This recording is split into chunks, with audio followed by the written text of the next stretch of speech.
Bonjour à toutes et à tous, j'espère que vous allez bien. Et puis si vous n'allez pas bien, j'espère que vous irez bientôt mieux.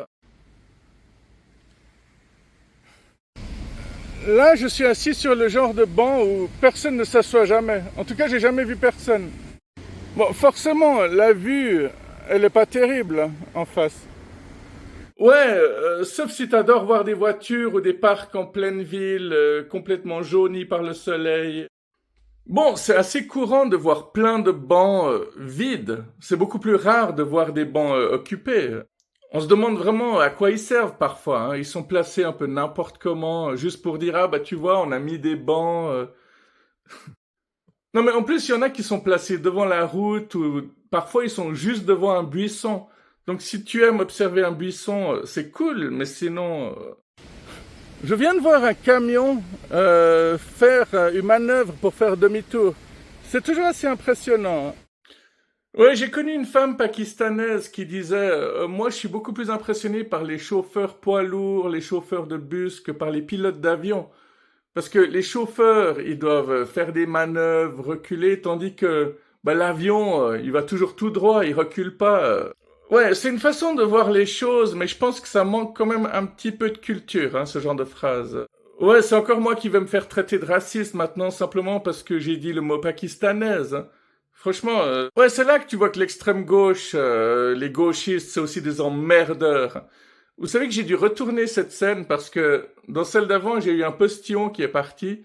Et autant c'était drôle, bah autant ça peut être dégueulasse. Et puis il y a des gens qui peuvent porter plainte de nos jours. Parfois pour moins que ça, même. Maintenant, il faut mettre des trigger warnings, attention, postillon. Mais ce qui me fait marrer, c'est que les gens qui sont obnubilés par les postillons, bah, c'est les mêmes qui, quand t'as une verrue sur le visage, ils voient que ça, et puis ils entendent rien de ce que tu dis. Ouais, c'est plus facile de dire ouais, t'as postillonné, t'as une verrue sur le visage que de dire ouais, j'ai rien compris à tout ce que t'as raconté, hein, évidemment. En même temps, il est évident que c'est pas du tout agréable de se trouver face à quelqu'un qui postillonne. C'est plus drôle de le voir derrière ton écran.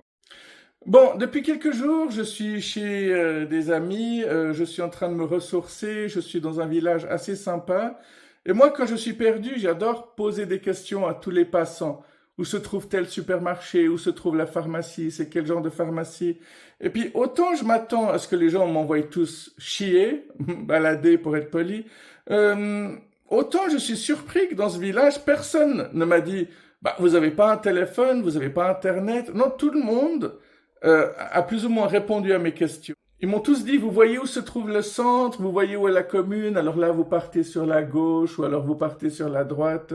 Non, en fait, les gens sont relativement sympas et ça fait plaisir.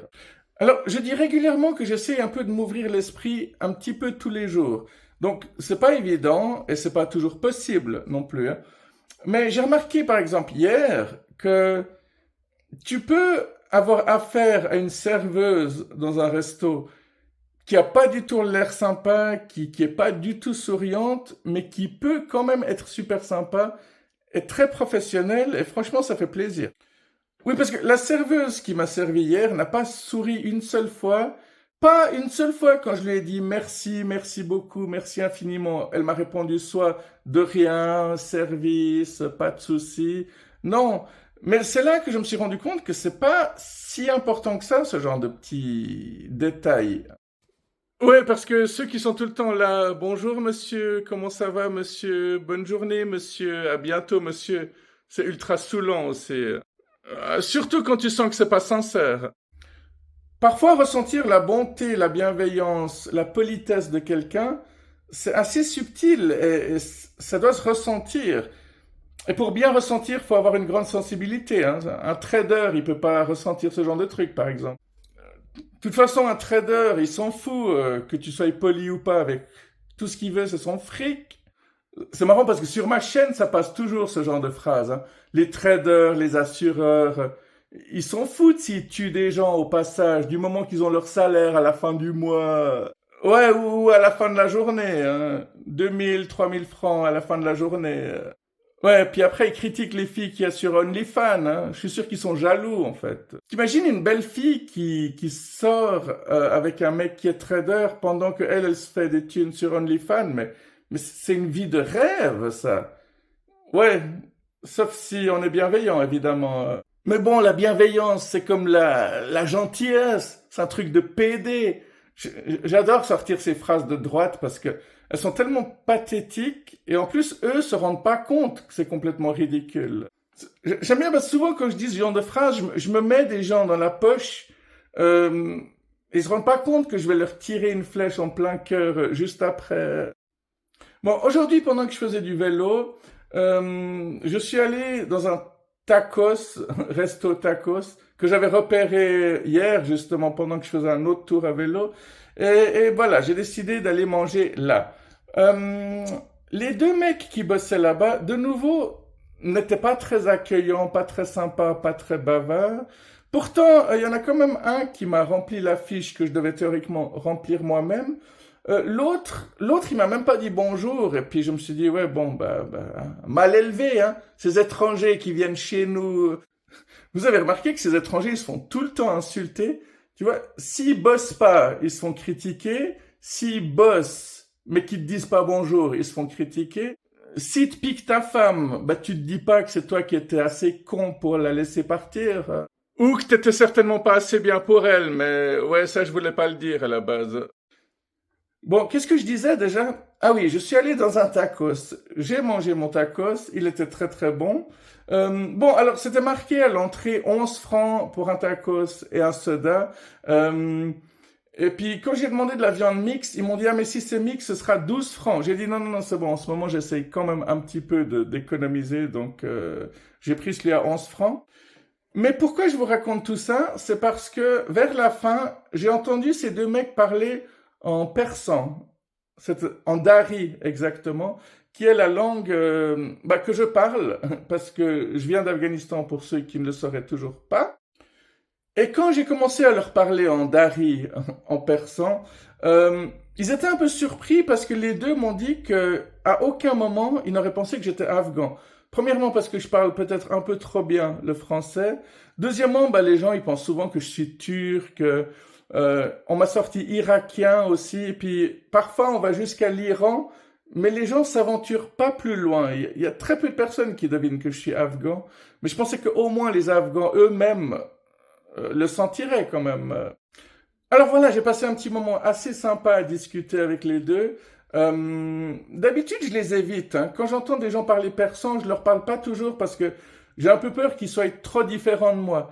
Qu'ils me disent pourquoi tu manges du porc, est-ce que tu fais tes 5 prières par jour. Ouais, non, j'ai pas envie de rentrer là-dedans. Jamais, jamais. Chaque fois que je suis rentré dans ce genre de conversation, ça s'est toujours mal terminé.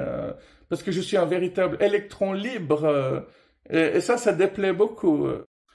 Alors, un de mes abonnés m'avait demandé il y a très très longtemps si je pouvais parler en persan sur ma chaîne et que ce serait intéressant. Je suis vraiment désolé, mais des fois je réponds à vos demandes même 2, 3 ans plus tard. Je finis toujours par le faire, mais le temps que je le fasse, la personne qui me l'a demandé, elle s'est déjà désabonnée souvent. Bon, là, je sais qu'il est toujours là, et si ça ne l'intéresse pas lui, ça intéressera d'autres personnes. Donc, tout comme les Arabes, nous on dit Salam alek. Alors, voilà, alors les francophones prononcent Salam alaikum ou oui, quelque chose du style, Salam alaikum. Alors qu'en fait, la vraie prononciation c'est Salam alaikum, d'accord? Ouais, salam alaikum, c'est le plus complet. Après, on peut réduire en salam alaik ou en salam. Nous, les Afghans, entre nous, on se dit juste salam. Hein? Les francophones prononcent salam, mais nous, on dit sale homme. Hein? Oui, espèce de sale homme, quoi. Ouais, ça c'est très humour francophone. Hein. Dès qu'ils peuvent se moquer un peu de notre langue, ils n'hésitent pas à le faire. Hein. Mais c'est comme dire, hein, t'es afghan, hein, t'es taliban, hein, t'es musulman, hein, t'es terroriste. Je sais pas si les juifs prononcent shalom, c'est bien possible. Après, quand on dit chetor asti, ça veut dire comment vas-tu? Alors, je suis désolé parce que je peux pas vraiment écrire, parce que c'est assez spécial, mais je sais parler couramment le persan. Par contre, je sais pas du tout le lire ni l'écrire. C'est assez troublant de savoir une langue sans savoir la transcrire ni la lire. J'ai de la chance parce que j'ai jamais été en Afghanistan. Je suis né en même temps que la guerre. Mais les gens de ma famille me parlaient en persan, c'est pour ça que je l'ai appris. Enfin, mon grand-père, quand j'étais dans la poussette et qu'il allait me promener, ben, il me parlait déjà comme à un adulte. Il me disait déjà, ça c'est les arbres, ils nous produisent l'oxygène, ça c'est les fleurs, ça c'est les parcs magnifiques londoniens, parce que je suis né à Londres, oui. Et petit à petit, ma famille me parlait en persan, et comme j'étais en territoire londonien, ben, j'ai appris le persan et l'anglais en même temps. Ce qui fait que quand je suis venu en Suisse, ben, j'étais complètement largué, complètement perdu. Mais après avoir fait toutes mes études, mes écoles en Suisse, le français est devenu ma langue maternelle. J'ai de la chance parce que j'ai pas mal de cousins qui sont nés après moi, qui n'ont pas non plus vu l'Afghanistan, mais qui parlent pas forcément bien le persan. Euh, je pense qu'ils le regrettent un petit peu quand même. Tout comme moi, je regrette de ne pas savoir l'écrire, mais en même temps, je me sens pas incroyablement proche de l'Afghanistan non plus. Bon, un truc qui me rapproche des fois de mon pays, vous allez rire, mais c'est le punk rock. J'entends des fois des mecs qui connaissent mieux mon pays que moi et qui en parlent très très bien. Ben voilà, il y a un mec qui était dans un groupe de musique qui s'appelait Vision Video parce qu'ils n'existent plus. Et puis lui, il a été soldat, vétéran en Afghanistan et il a expliqué que beaucoup d'Afghans lui ont sauvé la vie, pas en se prenant des balles à sa place, mais simplement parce qu'il lui disait par où passer pour éviter le danger. Hein. Alors, je vais vous montrer comment sonne ma langue. Je vais vous dire une phrase. Si je vous dis, bon, elle est absurde cette phrase, mais elle sonne bien. Emroz awa khubas kela darachtastan. En fait, ça veut dire aujourd'hui il fait beau et les bananes sont sur l'arbre. Emroz awa khubas kela darachtastan. Emroz awa khubas. Awa, c'est le temps. Khubas, ouais, c'est très difficile hein, à traduire. Et puis, banane, c'est kela, et puis au pluriel, ça donne kela a. Donc, il faut que je réfléchisse. Est-ce que chaque fois on met a pour mettre un mot au pluriel? J'ai pas vraiment réfléchi à la chose. Oui, parce qu'il y a longtemps que je ne parle pas persan tous les jours. Mais cette règle, elle tient plus ou moins debout, ouais. Mais au moins, vous voyez le genre de prononciation que c'est. On dit souvent que c'est plus doux, plus poétique que l'arabe. Mais tout comme eux, on a beaucoup de ka et de kha qui sont parfois difficiles à prononcer. Quand on dit simplement kha, bon, on prononce exactement kha, hein, kha. Il y a un mec, un vieil ami d'école, quand il m'entendait parler au téléphone avec ma mère, il m'entendait juste dire kha, kha, kha. Alors du coup, il se foutait un peu de ma gueule, il disait aussi kha, kha, kha. Ce qui veut simplement dire d'accord, en fait. Ce sera tout pour aujourd'hui, prenez soin de vous, à bientôt.